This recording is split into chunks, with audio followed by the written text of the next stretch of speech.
नमस्कार साथियों, स्वागत है आपका हमारे इस न्यू वीडियो में।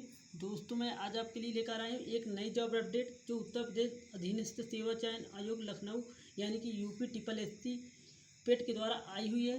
दोस्तों, जब इस फॉर्म को आप भर देते हैं तो उसके बाद जो भी वैकेंसी यूपी ट्रिपल एससी के अंतर्गत आती हैं उनके फॉर्म आप भर सकते हैं। तो चलिए दोस्तों, इस फॉर्म के बारे में जानते हैं और इसकी जो अंतिम तिथि, फीस जमा करने की तिथि और क्या क्या क्राइटेरिया रहने वाली है उनको देख लेते हैं। तो विज्ञापन जो आया था तो 1 अगस्त 2026 को आया था।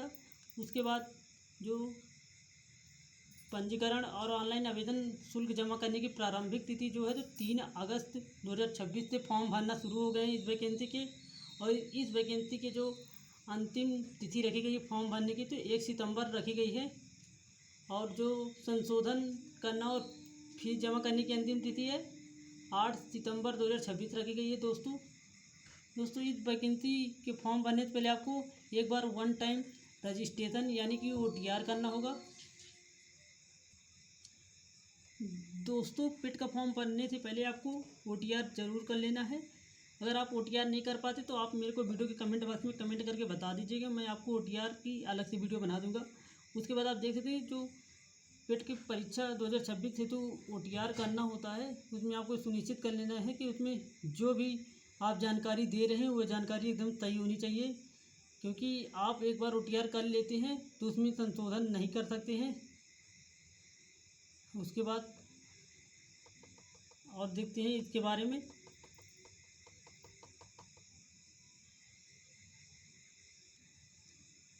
दोस्तों, अब देख लेते हैं कि इसको कितनी फीस पे करनी होगी पेट 2026 के लिए।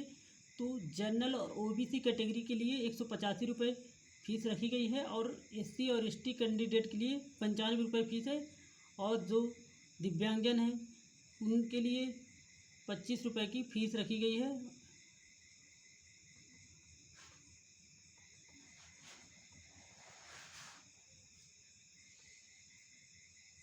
अब देख लेते हैं शैक्षिक अर्हता क्या है इस वैकेंसी के लिए। तो देख लेते हैं पेट 2026 में हाई स्कूल अथवा उसके समकक्ष अर्हता धारित करने वाले अभ्यर्थी आवेदन कर सकते हैं। मतलब जो हाई स्कूल अभ्यर्थी पास कर चुके हैं वो लोग इस वैकेंसी के फॉर्म को भर सकते हैं, जिनके द्वारा आवेदन पत्र सबमिट करने की अंतिम तिथि से पूर्व हाई स्कूल अथवा उसके समकक्ष डिग्री होनी चाहिए। मतलब कहने का मतलब कि जो फॉर्म भरने की अंतिम तिथि 1 सितंबर है उससे पहले अगर आप हाई स्कूल या उसके रिलेटेड जो भी डिग्री है तो आप अगर आपके पास है तो आप इस फॉर्म को भर सकते हैं। इसके लिए आयु सीमा क्या है तो इसको भी देख लेते हैं, एज क्राइटेरिया। तो इस फॉर्म को भरने के लिए आपको ऐसे अभ्यर्थी पात्र होंगे जिन्होंने 1 जुलाई 2026 को न्यूनतम 18 वर्ष की आयु पूर्ण कर ली हो तथा 40 वर्ष से अधिक की आयु प्राप्त न की हो। मतलब कहने का मतलब कि 1 जुलाई 2026 से उसकी आयु 18 साल पूरी होनी चाहिए, साथ ही 40 वर्ष से अधिक न होनी चाहिए। और भी देख लेते हैं इस वैकेंसी के बारे में।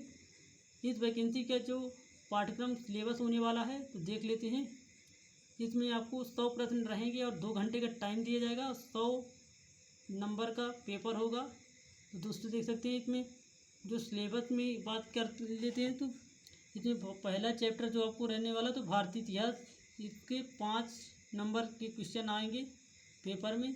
देख सकते हैं इसमें से जो उसके अंदर सिलेबस में सिंधु घाटी की सभ्यता, वैदिक संस्कृति, इसी तरह के जैसे राजपूत काल, सल्तनत काल, मुगल साम्राज्य, मराठा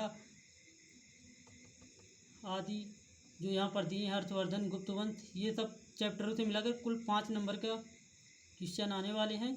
और उसके बाद भारतीय राष्ट्रीय आंदोलन से स्वाधीनता आंदोलन के प्रारंभिक वर्ष, क्रांतिकारी आंदोलन, भारत छोड़ो आंदोलन आदि से 5 नंबर का पेपर आने वाला है। इसी तरह भूगोल से आप देख सकते हैं नदियाँ तथा नदियों घाटी, जलवायु तथा मौसम, टाइम जोन, यहाँ से देख सकते हैं कि 5-5 नंबर का है। भारतीय अर्थव्यवस्था, इंडियन इकोनॉमी से भी 5 नंबर का आने वाला है। भारतीय संविधान से 5 नंबर का और सामान्य विज्ञान, इससे 5 नंबर के क्वेश्चन आने वाले हैं। प्रारंभिक अंक गणित से भी 5 नंबर के क्वेश्चन हैं, देख सकते हैं। और साथ ही साथ सामान्य हिंदी से 5 नंबर के क्वेश्चन आने वाले हैं। अंग्रेजी 5 नंबर, तर्क एवं तर्क शक्ति, रीजनिंग से भी 5 नंबर के क्वेश्चन, करंट अफेयर 10 नंबर का है, जनरल अवेयरनेस 10-10 नंबर के दोनों हैं, जिनका पोर्शन सबसे ज़्यादा है एग्ज़ाम में आने के लिए। ये देखिए अपठित हिंदी का भी जो रहेगा तो उसका 10 नंबर, और ग्राफ की व्याख्या एवं विश्लेषण DI ग्राफ जो होता है उसका 10 नंबर का, तालिका एवं व्याख्या एवं विश्लेषण ये भी 10 नंबर के आने वाले हैं।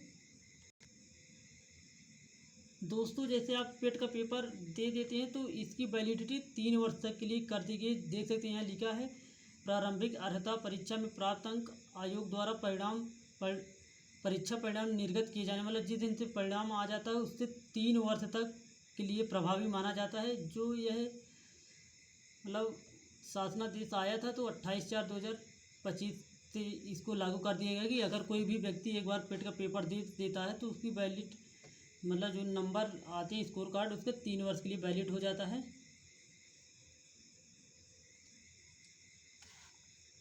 फ्रेंड्स आप पेट की वैकेंसी में जो फॉर्म भरेंगे उसके लिए आप ऑनलाइन भुगतान करने के लिए credit card, debit card, internet banking, UPI या SBI के चालान के माध्यम से भी अपनी फ़ीस को जमा कर सकते हैं। किसी अन्य माध्यम से निर्धारित शुल्क का भुगतान करने की अनुमति नहीं, मतलब कहने को लगा कि आप चेक आदि के माध्यम से इस परीक्षा के लिए अपना फ़ीस नहीं जमा कर सकते, मतलब ऑनलाइन माध्यम से ही जमा कर सकते हैं। अगर आपका एक बार भुगतान कर देते हैं अगर फेल हो जाता है तो आपको वहाँ पर एक ऑप्शन मिल जाता है डबल वेरिफिकेशन मोड का, तो आप वहाँ से जाकर क्लिक करके अपने जो भी फीस पे किए रहते हैं उसको वेरीफाई कर सकते हैं और चेक कर सकते हैं कि फ़ीस पेमेंट हुई है कि नहीं। यदि किसी तकनीकी समस्या अन्य किसी कारण से अभ्यर्थी निर्धारित शुल्क का भुगतान तत्काल नहीं कर पा रहे तो जो उस स्थिति में अभ्यर्थी को शुल्क जमा करने की अंतिम तिथि तक पहले आयोग की वेबसाइट के होम पेज पर एप्लीकेशन सेगमेंट के अंतर्गत उपलब्ध update your transaction ID by double verification mode विकल्प पर जाकर प्रारंभिक अर्हता परीक्षा यानी कि पेट के पंजीकरण संख्या के माध्यम से लॉगिन करने के उपरांत वेरीफाइड ट्रांजैक्शन ID बटन पर क्लिक करना होगा। दोस्तों मैं इस नोटिफिकेशन को वीडियो के डिस्क्रिप्शन बॉक्स में डाल दूंगा, आप वहां से जाकर भी अपनी हिसाब से अच्छी तरह से पढ़ सकते हैं और उसके बाद ही फॉर्म भरें, क्योंकि अगर फॉर्म गलत हो जाता है तो फिर बहुत दिक्कत होती है।